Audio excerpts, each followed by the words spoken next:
This is a stimulus update and daily news report. Got some important updates to share with you. The White House is considering a federal gas tax holiday, which would bring the price of gas down in all 50 states. But how much would you be able to save? I'll give you the details on that. And when it comes to inflation and a recession on the horizon, things are not looking good. Stocks are crashing, crypto's crashing, and cost of living is going up. I'm going to play you a really important video clip talking about what is the next step with inflation and what is the government going to do about it. Are we going to get more stimulus checks? Speaking of stimulus checks, $1,050 stimulus checks going out in one state pretty early. And then also AOC makes President Biden's day even worse with what she said. And I'll give you some other important updates as well. Hope you're having a terrific Tuesday. If you appreciate the fact-based, fast-paced updates, hit the like button down below, and I'm giving $200 to my subscribers. I'll talk more about that later on in the video. But first, the Fed may have to do something it hasn't done since 1994 to tame inflation. What is that one thing it hasn't done in almost 30 years? So just 1 month ago, Federal Reserve Chairman Jerome Powell said that the central bank was not actively considering raising interest rates by 0.75 of a percentage point to fight inflation. But after Friday's CPI report showed inflation is rising faster than expected, and Wall Street is worried that Powell may have to change his tune. So investors are nervous that the Fed could be heading into uncharted territory. A 0.75 point rate increase would certainly show that the Fed is really worried about inflation. So the Fed has not hiked rates by 75 basis points since 1994, November 1994. And it's very rare that this would happen. Is it going to happen? Does it mean that things are going to get a lot worse? Could be. So the big question is, are we heading into a recession? Some are already saying we're already in the recession and it's going to get slightly worse. Some are saying it's going to get a lot worse. Take a look at this inflation report talking about really important issues here. Just moments away from the opening bell, and the markets are already in bad shape as they kick off the week. The Dow, NASDAQ, and S&P all dropped on Friday, marking Wall Street's worst week since January. It comes after we learned consumer prices jumped 8.6% compared to this time last year, signaling inflation isn't going away anytime soon. That is ramping up pressure on President Biden to act in any way he can, with the president blaming the war in Ukraine as the single biggest cause of high prices. The White House released this three-step plan over the weekend to fight inflation.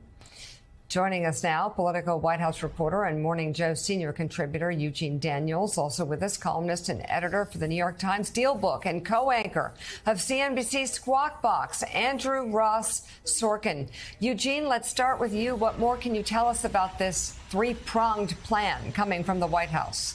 Yeah, so this White House sees inflation as its domestic issue, the biggest issue they have, and it just is, right? When you talk to anyone in the country, voters, whether you talk to members of Congress, lobbyists, members of people who actually work at the White House, they're constantly talking about rising prices. They're constantly talking about how expensive gas is, how expensive milk is at their grocery stores. So what the administration is hoping to do, especially this month, was kind of push with a huge messaging push to, one, explain why prices are where they are, and for the White House, explain why and what they plan on doing for those issues. And so this three-pronged plan that they have and that the president's talked about is bringing down the deficit, focusing on that, kind of allowing the Fed to do whatever it needs to do in this and stay independent. That's something that they said was very important to them and the president because of the Trump administration, where you constantly saw then President Trump kind of attacking the Fed, but then also reducing costs for Americans. And so that's childcare, that's healthcare. What's really interesting on that last point, that is a lot of what Congress was planning on doing with the Build Back Better agenda that they had planned to do at the end of last year. There hasn't been much movement on that, right? We've seen Congress move on from that issue.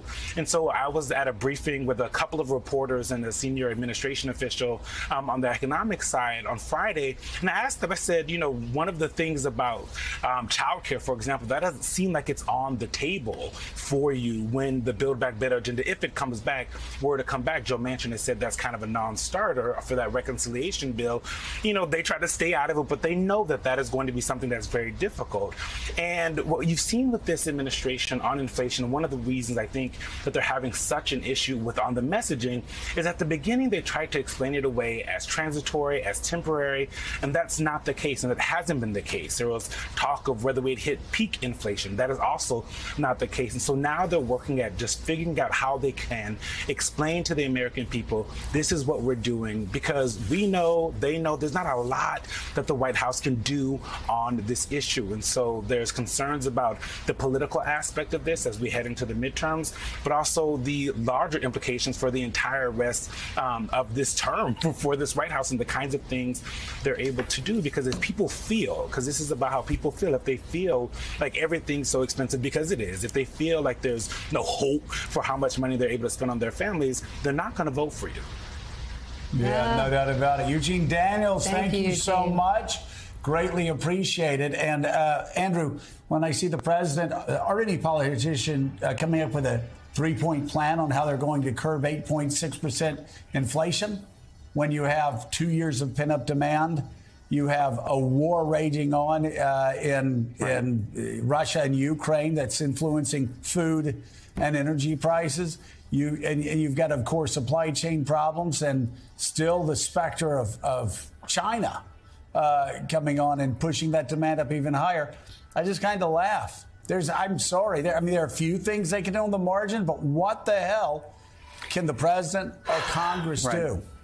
This is the ultimate problem. There is very little they can do, and what's going to happen over the next couple of months, and we're seeing it today in terms of how the market is already reacting. If the Federal Reserve does what it is supposed to be doing, which is increasing interest rates to try to tamp down inflation, what are you going to see? You're going to see a lower stock market. So you're going to see headlines that show red on the screen. What are you going to see? You might eventually see lower housing prices. We haven't gotten there yet. The question is, do all of those lower prices flow through to lower prices at the gas pump, lower prices at the grocery store? And it may not happen that way. It may be that you see the stock market fall first, then you see the housing market fall, and then you see things like gas and other things come down. So it's going to be a bit of a slow motion situation if they have success. And that's success. That's the hardest part to even think about, which is success is a lower stock market. Success is a lower housing market. And yes, success is a lower gas prices and food. But it's going to take a very long time. And again, all of those things are mostly going to happen as a result of the Federal Reserve, not the White House. And it's very hard from a messaging perspective to say, hey, it's not us, it's those guys over there. And those guys are doing their job. And it looks worse, at least temporarily.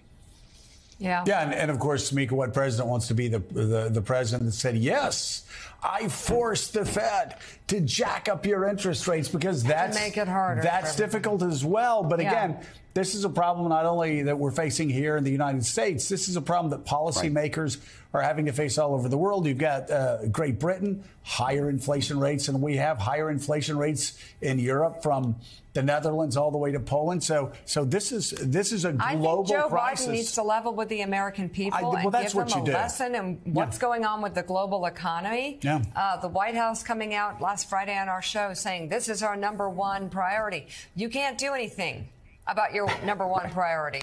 If you could do something about your #1 priority, then make it your #1 priority. But what are your thoughts on that? I know it's a lot of doom and gloom, but do you think things are going to get a lot worse? And because it's getting worse, should there be stimulus checks or other type of stimulus provisions to help people who are on low income or fixed income? Should there be a bigger increase for SSI, SSDI? Should there be more help for everybody in general, or at least those who are struggling the most? Let me know your thoughts on that.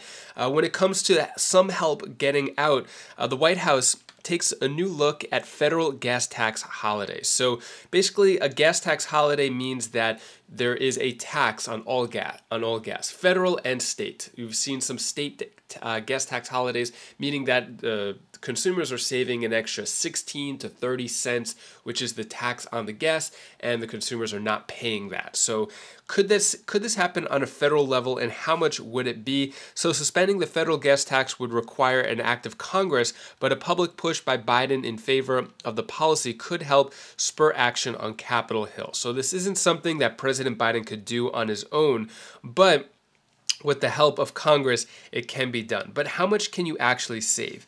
Let me find the number right here. Okay, so an estimate from Penn Wharton budget model released earlier this year found that suspending the federal gas tax from March to December of this year could reduce average gasoline spending between $16 and $47 for that period.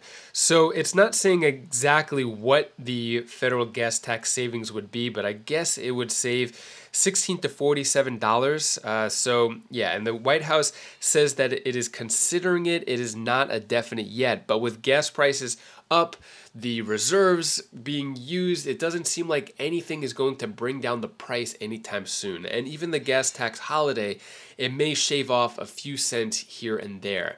But is it going to help? Let me know your thoughts on that, if it's a good idea or not. And other type of stimulus going out on a state level. So New York sends out $1,050 tax rebates early. So this is going out. So eligible residents could see checks up to $1,050 in the near future, and eligibility for the tax rebate is dependent on a number of variables. Residents must be eligible for New York's school tax relief or STAR program in order to receive the check, and they must also have less or equal to $250,000 in income in the 2020 tax year, and a school tax liability for the 2022-23 school year that is more than 2022 STAR benefit. So if you live in New York, you could potentially get a $1,050 tax rebate or stimulus check there. And when it comes to President Biden, it seems that things cannot get any worse for him.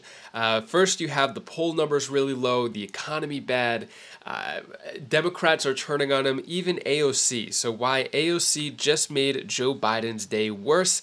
Take a look at this video clip right here. Yeah, just not looking good for President Biden. Poll after poll shows Americans believe the country is heading in the wrong direction, with many placing the blame squarely on President Biden.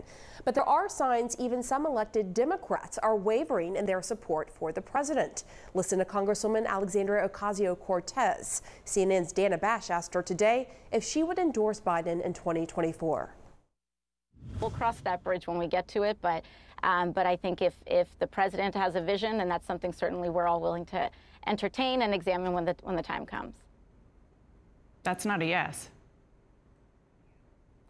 Yeah, I think we should endorse when we get to it. But I believe that the president has been doing a very good job so far, and should he run again, I think that I think it's we'll take a look at it. So let's discuss with CNN political commentator and former political advisor to President Obama, David Axelrod. Hi, David. So you heard there Congresswoman Ocasio-Cortez's comments. They come as the New York Times published this article, and I want to read part of it to you. It says, as the challenges facing the nation mount and fatigued base voters show low enthusiasm, Democrats in union meetings, the back rooms of Capitol Hill, and party gatherings from coast to coast are quietly worrying about Mr. Biden's leadership, his age, and his capability to take the fight to former President Donald J. Trump a second time. So, in your view, should the president be worried about a potential uprising inside his party? What's your reaction to this? My feeling is if the president decides, and he says he's going to run, if he does run, my guess is he'll not my guess, I'm certain he'll be the nominee of the Democratic Party. It would be suicidal for the party to have a primary campaign against the sitting president of the United States. History is very clear on that. When presidents get serious primary challenges, they generally prevail and they generally lose in a general election. And the one thing that unifies Democrats more than anything is the prospect of a second Trump term. So, I saw some social media from AOC after that interview in which she said she could have handled that answer better and wasn't prepared for it. I don't think she meant to signal disquiet in there, but it does come at a bad time for the president. It's not particularly helpful. I think, Pam, one thing in that story, and I think I was quoted in that story, that is real, and it's different than any other president. I mean, President Obama was under siege as well at this time in his presidency, and there was hand-wringing and quiet meetings going on as well. But he was also 30 years younger than this president, and that is a concern, the ability to run a rigorous, vigorous campaign and manage the presidency at the same time when he's in his 81st year. And I think that's a legitimate question, and it's one he's going to have to consider when he toes up to the line and makes the final call that he's going to go. Is there any way for President Biden to dig himself out of this hole? So he still has another 2 years at least in office, but is he going to run for re-election? I asked you guys if he should or not in the comments, and most of you said he should not. But who could take his place? Who would be the next Democratic candidate to run in 2024, especially since Democrats are turning on their own president? Things are not looking good. Anyways, that is all the news that I have for you today to hopefully brighten your day a bit. Here's my daughter Bella's tip of the day. Hi guys, this is Bella. This is the tip of the day. Do you like my stress ball? You squeeze it and then you feel better. So I'm going to tell you one thing you should do. Do the things that you want to do because you only have one life. Thank you so much for watching. Appreciate all of your time and support. Don't forget, I'm giving out $200 checks. I have details of how you could sign up and potentially win down in the description below. So take a look at that. And yeah, everything else is going good in the hood over here. Hope everything is well with you as well. And if you want to check out my latest videos, my other channel, especially my latest pickleball video, just came out today. You could click up here, and I'll see you in the next video. Take care, be safe. Thank you for watching.